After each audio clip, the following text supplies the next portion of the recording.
ಸಂತ ಸಾಕ್ರೆಟೀಸ್ ಅಂತ ಸಂತ ಒಬ್ಬ ಇರ್ತಾನೆ. ಅಲ್ಲಿಯೇ ಒಬ್ಬ ಶ್ರೀಮಂತನೂ ಇರ್ತಾನೆ. ಅವನು ಇಡೀ ಪ್ರಪಂಚವನ್ನೆಲ್ಲ ಸುತ್ತಿ ಬರಬೇಕು ಅಂತ ಅಂದ್ಕೊಳ್ತಾನೆ. ಎಲ್ಲ ಸ್ಥಳಗಳನ್ನು ಸುತ್ತಿಯೂ ಬರ್ತಾನೆ. ಎಲ್ಲ ದೇಶಗಳನ್ನು ನೋಡಿ ಅನುಭವಿಸ್ತಾನೆ. ಹೀಗೆ ಹಿಂತಿರುಗಿದ ಅವನ ಸ್ನೇಹಿತರ ಕೆಲವರನ್ನು ಭೇಟಿಯಾಗ್ತಾನೆ. ಆದರೆ ಅವನ ಮುಖದಲ್ಲಿ ಸಂತೋಷವೇ ಇರಲಿಲ್ಲ. ಇದನ್ನು ಗಮನಿಸಿದ ಮಿತ್ರರು ಸಾಕ್ರೆಟೀಸ್ನನ್ನು ಕೇಳ್ತಾರೆ. ಸ್ನೇಹಿತನು ಎಲ್ಲ ದೇಶಗಳನ್ನು ನೋಡಿದನು, ನೋಡಬೇಕಾದ ಸ್ಥಳಗಳನ್ನು ನೋಡಿ ಅನುಭವಿಸಿ ಬಂದಿರುವನು. ಆದರೆ ಅವನಿಗೆ ಏಕೆ ಸಂತೋಷವಾಗಲಿಲ್ಲ ಅಂತ ಕೇಳ್ತಾರೆ.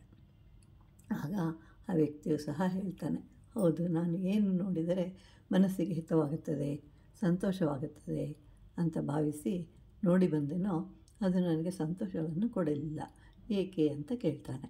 ಆಗ ಸಾಕ್ರೆಟೀಸ್ ಹೇಳ್ತಾರೆ, ಏಕೆಂದರೆ ಅವನು ಮನೆಯಿಂದ ಹೊರಟಾಗ ತನ್ನ ಜೊತೆಯಲ್ಲಿ ಅವನ ಅಹಂಕಾರವನ್ನು ತೆಗೆದುಕೊಂಡು ಹೋಗಿರ್ತಾನೆ.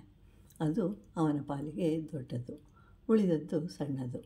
ಪ್ರಪಂಚ ದೊಡ್ಡದು, ಬಹಳ ಸುಂದರವೂ, ನಾವು ಸಹ ಹಾಗೆಯೇ ಮಾಡುತ್ತೇವೆ. ಆದ್ದರಿಂದಲೇ ನಮಗೂ ಕೆಲವು ಸಲ ಅದರ ಅನುಭವವಾಗುತ್ತೆ.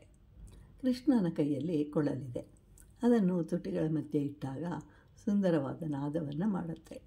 ಅದನ್ನು ನೋಡಿದ ಭಕ್ತರು ಕೊಳಲು ಎಷ್ಟು ಪುಣ್ಯ ಮಾಡಿದೆಯೋ, ಆದ್ದರಿಂದಲೇ ಅದು ಆ ಸ್ಥಾನವನ್ನು ಪಡೆಯಿತು ಅಂತ ಮಾತನಾಡಿಕೊಳ್ಳುತ್ತೆ. ಆಗ ಕೊಳಲು ಹೇಳುತ್ತೆ, ಎಲ್ಲರೂ ಕೃಷ್ಣನ ಬಳಿಗೆ ಬಂದಾಗ ಏನಾದರೂ ತೆಗೆದುಕೊಂಡು ಬರುತ್ತಾರೆ, ಆದರೆ ನಾನು ಹಾಗಲ್ಲ, ಎಲ್ಲ ಖಾಲಿ ಇತ್ತು. ಆದ್ದರಿಂದ ಕೃಷ್ಣನ ತನ್ನ ಗಾನಾಮೃತವನ್ನು ಅದರಲ್ಲಿ ತುಂಬಿದನು ಅಂತ ಹೇಳುತ್ತೆ.